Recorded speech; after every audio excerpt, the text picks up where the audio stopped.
Selepas saja Encik Randy ni beredar daripada kawasan pintu hotel ni terbuka sendiri dan kemudian tertutup. Sampailah satu waktu, perempuan tu macam berjalan laju. Memang perempuan tu berjalan tapi laju ke arah dia, membuatkan Cik Asin ni timbul perasaan takut.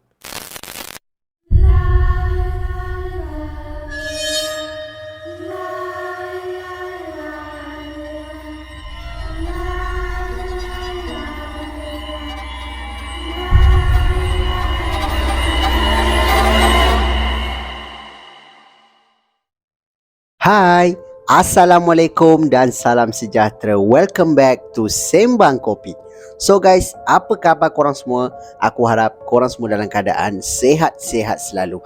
Pertama sekali, aku ingin mengucapkan ribuan terima kasih kepada korang semua yang dah pun subscribe dan support channel aku ni. Yang mana korang yang baru je sampai ke Sembang Kopi pun, aku ucapkan selamat datang. Aku doakan segala urusan korang semua dipermudahkan dan dimurahkan rezeki yang barokah.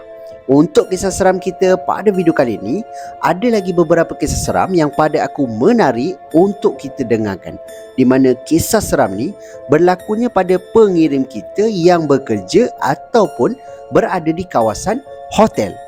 So, korang nak tahu tak kisahnya macam mana? Jom, aku story.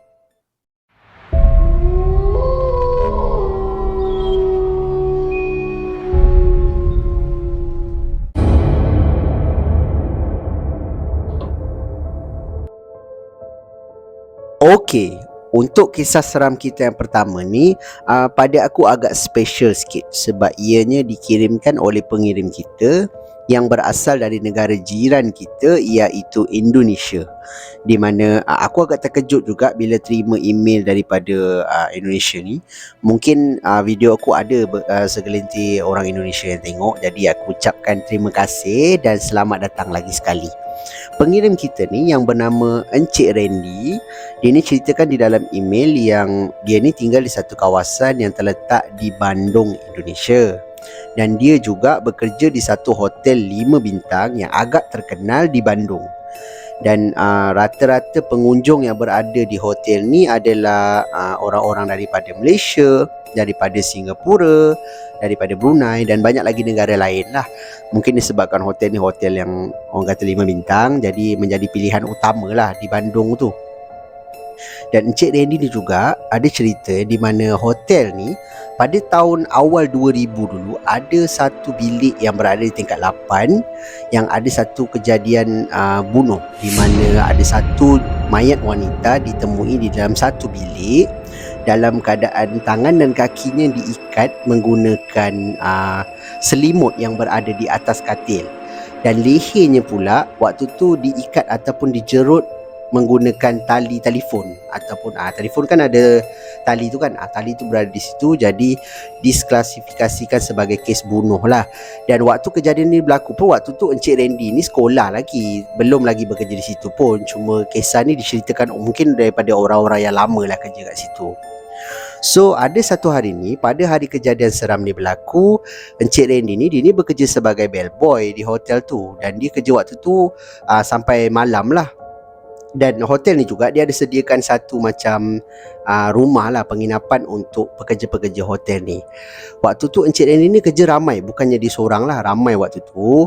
Dan ada satu bilik di tingkat 8 yang telefon ke bahagian resepsionis untuk minta extra towel untuk dihantar ke bilik lah. Jadi yang berada di resepsionis waktu tu dia halo-halo ataupun dia roja-roja.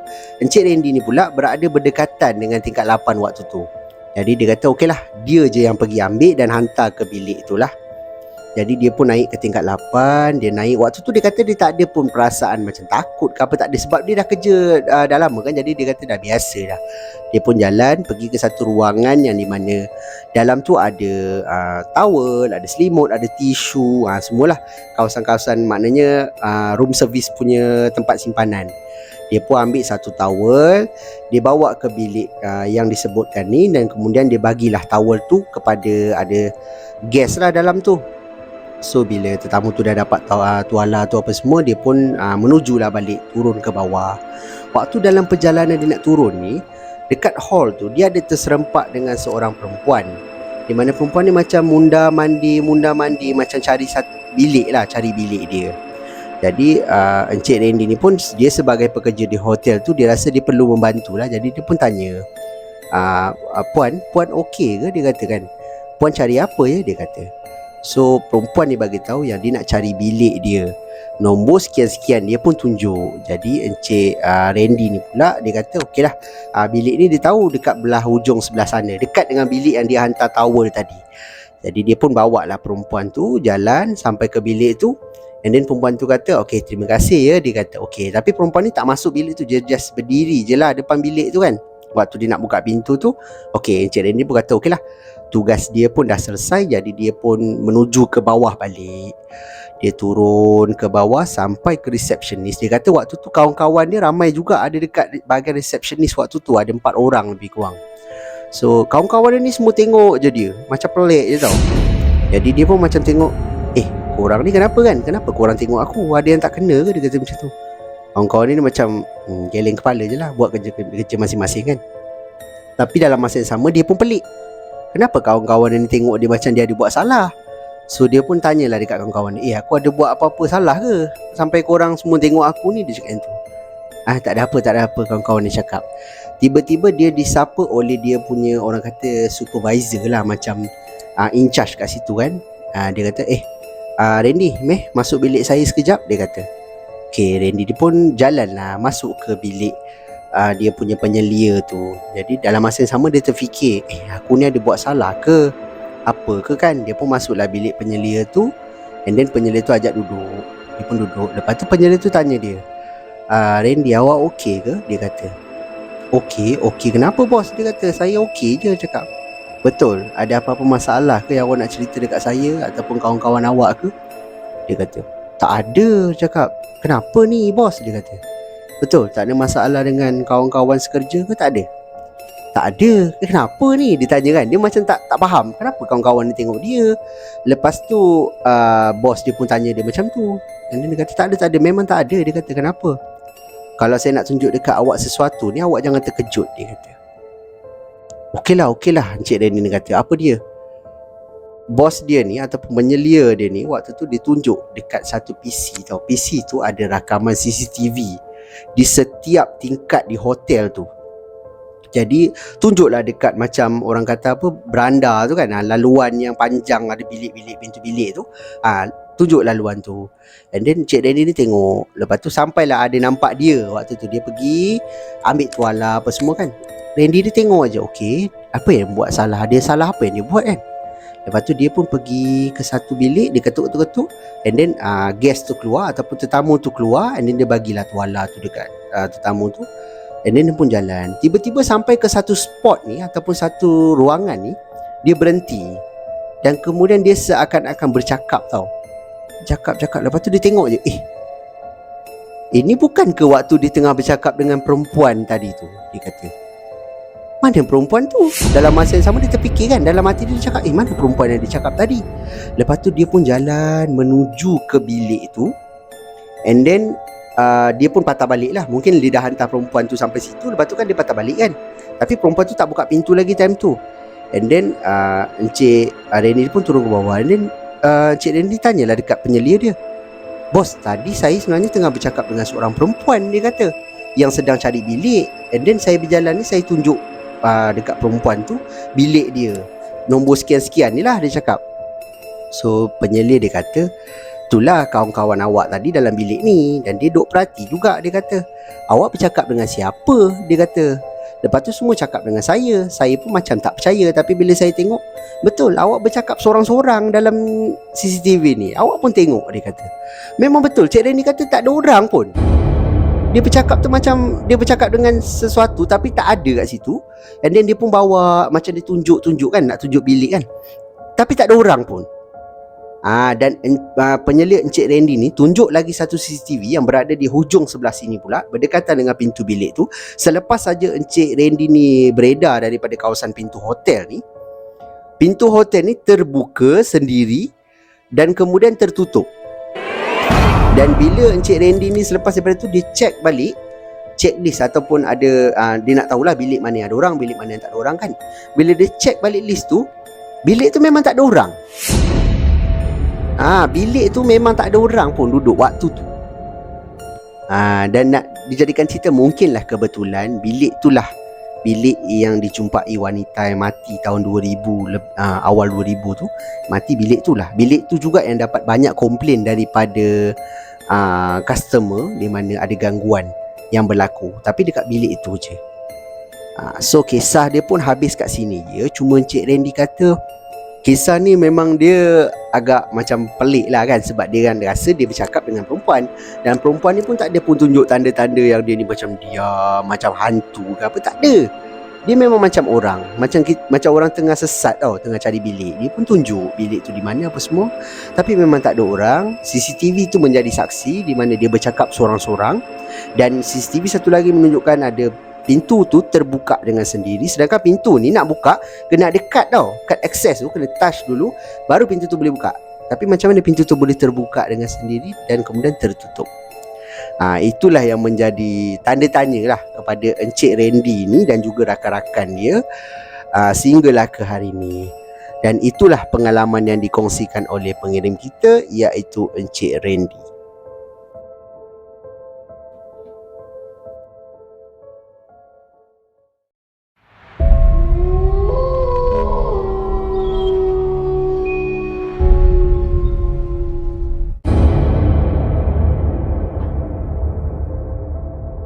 Okey, untuk kisah seram kita yang kedua ni pula dikongsikan ataupun dikirimkan oleh pengirim kita yang bernama Encik Yasir. Di mana Encik Yasir ni ceritakan di dalam email yang dia ni bekerja sebagai seorang pilot ataupun juru terbang untuk satu syarikat penerbangan iaitu Malaysia Airlines. Dan kisah ni berlaku dalam tahun 2017 macam tu. Waktu tu Encik Yasir ni ada satu trip penerbangan luar negara ke satu negara iaitu Korea Selatan ataupun South Korea lah. Jadi penerbangan dia tu waktu tu flight sampai di Korea dalam pukul 6 lebih macam tu. Jadi settle je urusan dia apa semua. Syarikat penerbangan memang akan sediakan lah hotel ataupun tempat penginapan untuk kru-kru tidur kan. Jadi dia pun pergilah ke hotel yang dimaksudkan dan kemudian dia check in, masuk ke bilik. And then waktu dia sampai ke bilik, dia kata dia memang nak rehat kat bilik je, dia malah nak keluar lagi. Tapi memandangkan perut dia waktu tu dah lapar, jadi dia kata okey lah. Dia pun mandi-mandi, dia dapat telefon daripada kawan-kawan kru yang lain lah, di mana dia orang ajak keluar makan. Jadi dah memandangkan dah sampai pun dekat Korea, Encik Yasir dia kata okey lah, jom lah. Dia pun turun and then pergilah makan dengan kawan-kawan dia sambil-sambil cuci mata kan, jalan-jalan, tengok negara orang macam tu. Jadi selepas saja dia orang makan apa semua, Encik Yasir ni dah mula mengantuk. Tapi kawan-kawan dia ni macam masih lagi nak berjalan lah. Jadi dia kata okey lah, kalau macam tu aku balik seorang je lah dekat hotel. Dia kata macam tu. Okey.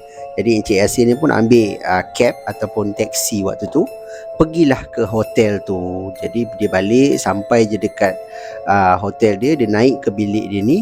Waktu nak naik ke tingkat dia ni, lift berada di tengah-tengah. Maknanya bila kita keluar je lift, belok je ke kiri akan ada satu lorong yang panjang di depan kita. Ini Encik Yasir cerita di mana sebelah kiri akan nampak satu pintu exit, sebelah kanan pun akan ada pintu exit. Tapi bilik Encik Yasir ni berada di sebelah kanan. Maknanya keluar daripada lift ke kiri and then dia akan terus ke kanan sampai ke hujung kan bilik dia. Jadi Encik Yasir ni kata sampai je dekat tingkat dia, dia keluar je daripada lift, dia pun pandanglah ke kanan dan dia pandang ke kiri. Waktu tu dekat belah kiri dia ni ada satu pintu exit kan aku cakap tadi. Dekat kawasan pintu tu dia macam gelap tau. Jadi Encik Yasir ni perhati, sana ada lampu, sana tak ada lampu kan. Okay lah, tak apalah. Tapi dalam masa dia tengah tengok, dia perasan macam ada satu perempuan yang berdiri tapi menghadap ke pintu. Jadi Encik Yasir nampak daripada belakang lah, perempuan ni macam berbaju macam satu colour je, mungkin warna putih saja ke atau warna merah saja ke, tak pasti. Dia tak tulis pula dalam email. Cuma Encik Yasir kata dia perhati, dia kata perempuan ni tengah main telefon ke, mungkin dia nak turun kan, tapi dia, sambil tu dia main telefon. Tapi terfikir juga Encik Yasir, kenapa dia tak guna lift je, kenapa nak lalu tangga tu kan. Jadi Encik Yasir pun okey lah, ignore je. Dia pun dah penat, dah mengantuk. Dia pun pergi ke arah bilik dia di sebelah hujung sebelah kanan ni. Dia jalan sampai ke pintu bilik dia, dia touch kad dia tu. Dia kata pintu tu biasa dia touch je, kad tu akan terbuka kan. Pintu tu akan terbuka, tapi dia touch dia buka tak boleh. Dia salah bilik ke? Dia kata dia pun tengok nombor betul. Dalam masa dia tengah touch ni, dia kata dia pun tengoklah ke arah perempuan tadi tu. And then bila dia tengok je kali ni, perempuan tu dah pandang ke belakang, mana pandang ke arah dia lah, dengan muka yang macam pelik tau, macam tengok macam tak puas hati je. Jadi Encik Yasin ni mula rasa macam tak selesa. Dia dah macam tak selesa, dia pun cuba touch banyak-banyak kali. And then dia perasan yang perempuan ni, daripada adat mata dia nampak perempuan ni macam berpusing menghadap dia dah. Maknanya badan pun dah menghadap dia. And then mula berjalan ke arah Encik Yasin ni. And then Encik Yasin ni memang tak tengok dia tau, hanya daripada pandangan mata, anak mata dia je. Dia cuba touch dalam masa yang sama. Dia pun dah mula dah baca apa yang dia tahu kan. Dia baca-baca, sambil tu dia touch, dia nak buka tak boleh, touch nak buka tak boleh. Sampailah satu waktu perempuan tu macam berjalan laju. Memang perempuan tu berjalan tapi laju ke arah dia, membuatkan Encik Yasin ni timbul perasaan takut. And then Encik Yasin ni tekan. Dia kata kalau perempuan tu dah dekat, pintu tak terbuka juga, memang dia akan turun lalu pintu exit sebelah sini lah, turun ke tangga kan. Tapi waktu perempuan tu dah mula nak dekat, pintu tu boleh dibuka. Bila dia buka, dia masuk je, dia memang perasan tau, ada satu macam ada tangan yang pegang bahu dia ni, halang daripada dia masuk ke dalam bilik hotel dia ni. Jadi Encik Yasin ni dah rasa macam tu, dia terus macam kibaskan dia punya bahu ni, dia terus tutup pintu. And then dalam masa yang sama dia macam tarik nafas kan. Lepas tu dia dah mula istighfar apa semua. And then bilik dia gelap time tu. Dia pun masukkan kad dekat ada satu macam holder kan. Kalau korang mesti pernah pergi hotel kan. Masukkan kad tu. Dia kata memang lepas tu lampu menyala lah. And then Encik Yasin ni tengok dekat lubang dekat pintu tu. Kan kalau orang ketuk pintu kita boleh tengok kan dekat lubang tu kan. Perempuan tu betul-betul berdiri depan pintu tu, tapi nampak rambut je. Tapi benda tu ada depan pintu. Jadi Encik Yasin ni dah macam dia diam lagi, dia kunci pintu apa semua.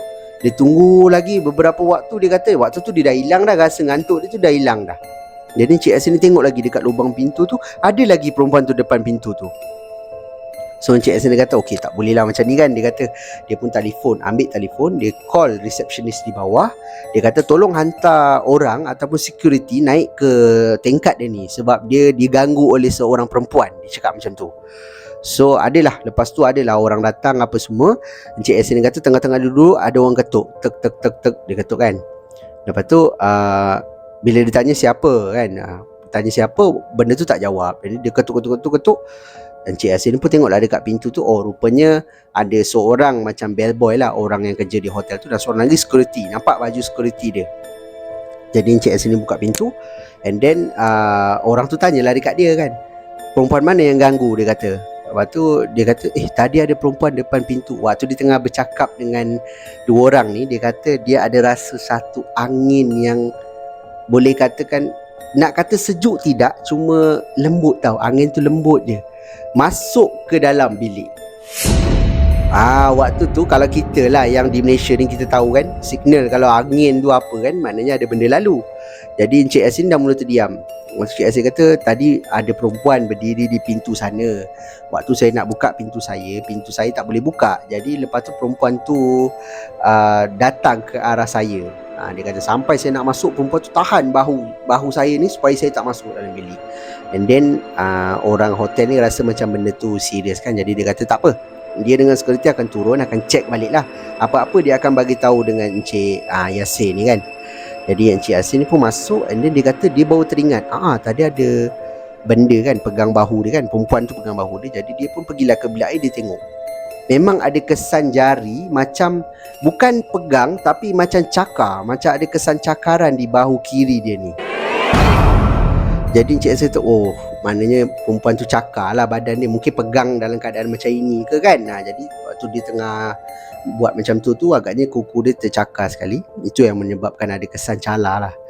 Jadi Encik Yasin pun lah, dia cuci kaki apa semua. Dia pun solat isyak. Waktu tu dia tak solat isyak lagi. Jadi Encik Yasin kata dia solat isyak, and then dia cubalah untuk tidur. Tapi malam tu mungkin faktor kepenatan, dia pun boleh terlelap lah tidur apa semua. Cuma Encik Yasin kata dia tidur ni dalam keadaan dia penat, sambil tu dia buka TV. Jadi dia kata dia tidur tu, dia ingat lah TV tu dia buka. Dia tersedar waktu tu, dia tak pasti pukul berapa. Cuma dia kata dalam keadaan mamai ni, Bila dia buka mata, pertama benda yang dia nampak adalah TV dia yang berada di depan katil dia kan. Cuma dia kata dalam mamai-mamai ni, dia kata dia nampak dekat depan TV, selain daripada cerita yang ada dekat TV tu, ada satu kepala perempuan yang sedang tengok TV. Maknanya daripada arah belakang lah. Jadi Encik Yasin nampak itu je, dia terus tutup muka dia dengan selimut. Sebab dia kata ada benda lain dalam bilik dia, sedangkan dia seorang je. Jadi dia pun tutup muka dia dengan selimut. Dia istighfar kan. Dia sebut Allahu Akbar, Allahu Akbar. And then benda tu lepas tu tak ada lah. And then Cik Yasin ni pun keluar daripada bilik dia, pergi ke bilik rakan dia yang duduk satu level dengan dia juga, ketuk. And then dia kata dia nak tidur dengan kawan dia. Kawan dia pun okay lah. Jarang lah Encik Yasin ni tidur bilik kawan-kawan dia. Encik Yasin kata. Jadi bila Encik Yasin nak tidur kat bilik kawan dia ni macam faham lah kenapa Encik Yasin ni nak tidur dengan dia kan. Dan keesokan harinya Encik Yasin ni pun turunlah ke bahagian bawah. And then dia jumpa dengan orang hotel tu. Dia tanya semula berkenaan dengan gangguan yang dia kena kan dekat atas waktu tu. Tapi orang hotel kata memang tak ada apa-apa pun yang ganggu dia malam tu. Dia orang dah check CCTV apa semua, tak ada. Benda tu tak ada. Hanya nampak Encik Yasin ni keluar daripada lift. And dia berjalan macam biasa. And then dalam keadaan takut, cuma nak buka pintu. Tapi tak nampak apa-apa pun dalam CCTV tu.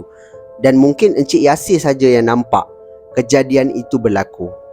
Dan waktu sebelum dia nak keluar ataupun dia nak check out ni, budak hotel ni ada cakap dengan dia yang kalau boleh kisah ataupun cerita ni, kisah gangguan ni jangan ceritakan dengan orang luar. Sebab dia tak nak ada macam masalah lah dengan dia punya mungkin marketing ke apa kan. Sebab hotel ni ialah syarikat penerbangan banyak kot dengan hotel ni kan. Banyak kru-kru yang tidur kat situ. Jadi dia tak nak mungkin terjejas lah dia punya nama baik hotel dia ni. So itulah pengalaman yang dikongsikan oleh pengirim kita ni, iaitu Encik Yasin, yang dia kata itu antara pengalaman yang paling teruk lah. Dia pernah kena gangguan sebelum ni dekat hotel-hotel lain pun, tapi setakat main-main langsir itu perkara biasa. Tapi bila sampai menyebabkan ada mudarat diri dia ataupun ada kesan cakaran tu, itu paling teruk lah dia kata.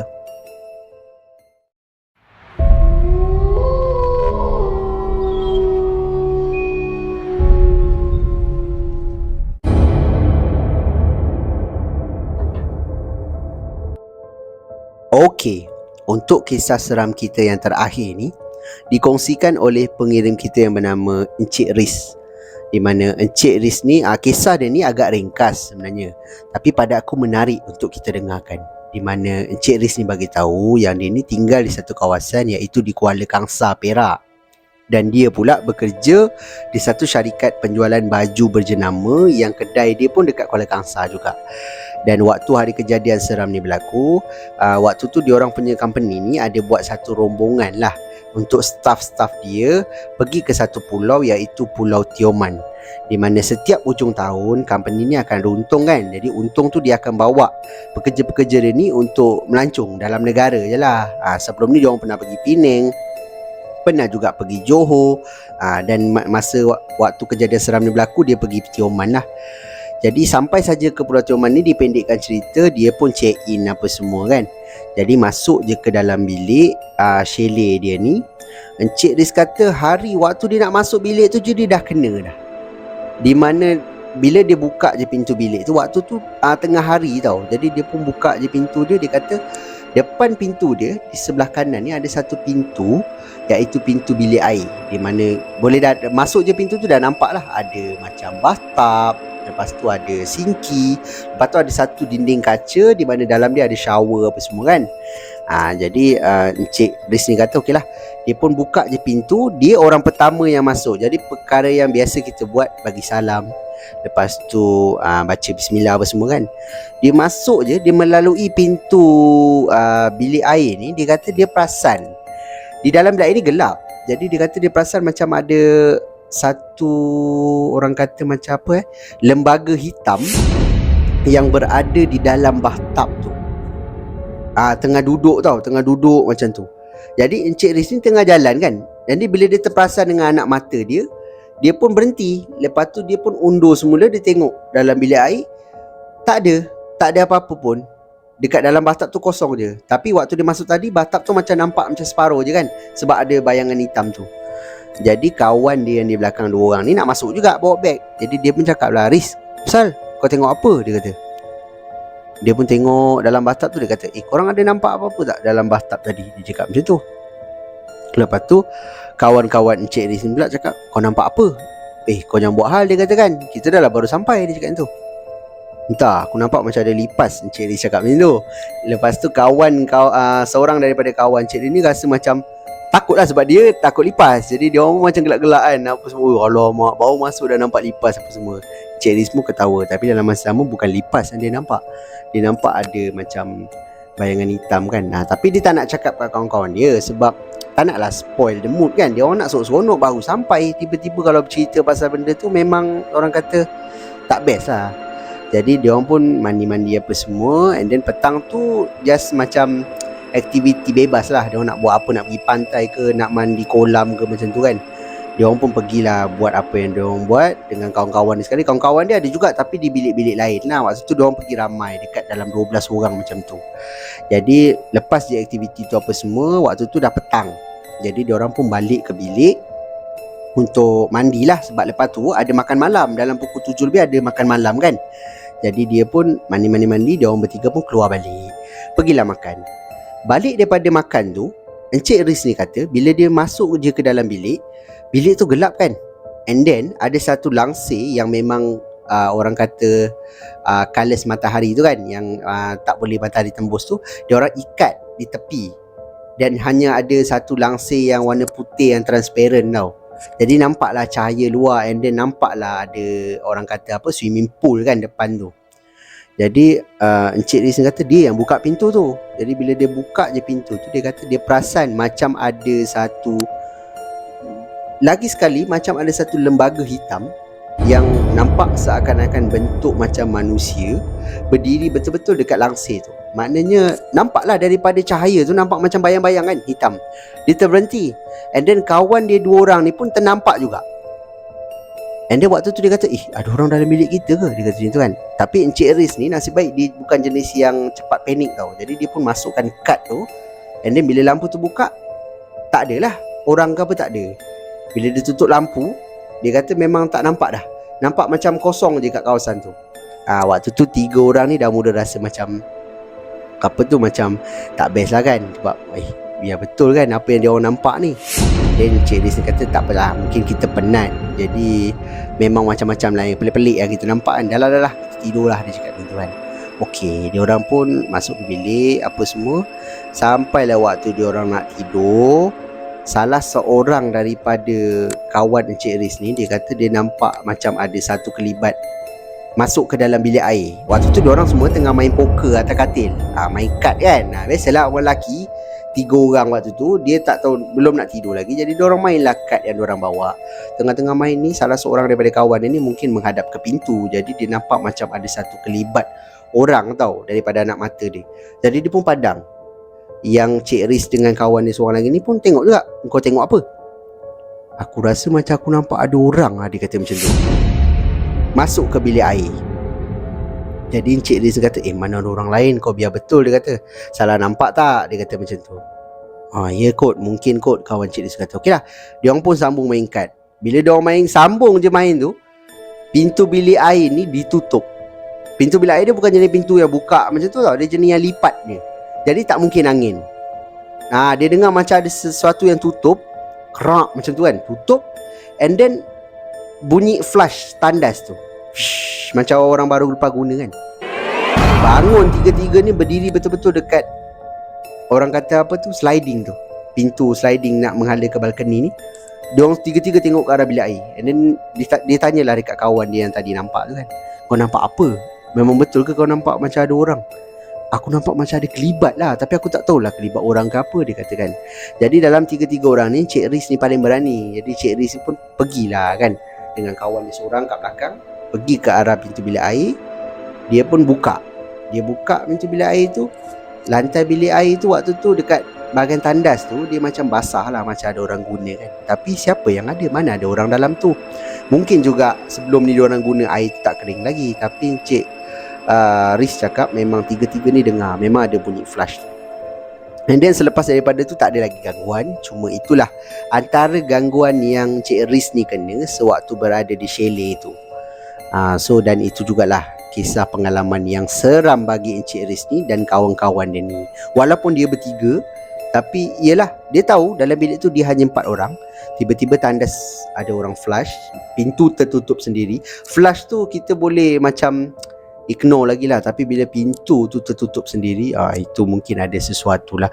Dan mungkin kawasan tu ke, ataupun bilik homestay tu, ataupun bilik chalet tu sendiri yang keras sebenarnya.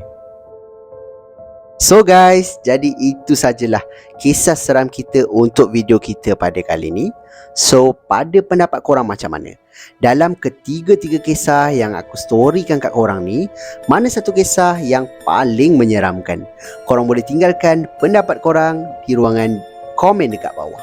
Yang mana korang semua yang ada kisah-kisah seram yang korang nak share dengan aku, korang bolehlah hantarkan ke alamat email Sembang Kopi ataupun Telegram Sembang Kopi, di mana link Telegram dan juga alamat email aku ada tinggalkan di ruangan description dekat bawah. So sekali lagi aku nak ucapkan ribuan terima kasih kepada korang semua yang memilih channel aku untuk korang dengarkan kisah-kisah seram dan sudi menonton video aku daripada mula sampailah ke hujung ni, di mana itulah salah satu cara korang tunjukkan sokongan korang terhadap aku untuk aku terus buat video lepas ni dan menyajikan kisah-kisah seram yang menarik untuk korang dengarkan. Akhir kata daripada aku, kalau korang suka dengan cara penyampaian aku, korang suka dengan kisah-kisah seram yang aku storykan kat korang, aku hargai sangat kalau korang boleh bantu aku, bantu channel aku dengan tekan butang like, butang subscribe dan butang loceng supaya korang takkan terlepas apa-apa video yang aku akan update lagi lepas ni. So, kita jumpa lagi di video yang akan datang. Assalamualaikum. See ya.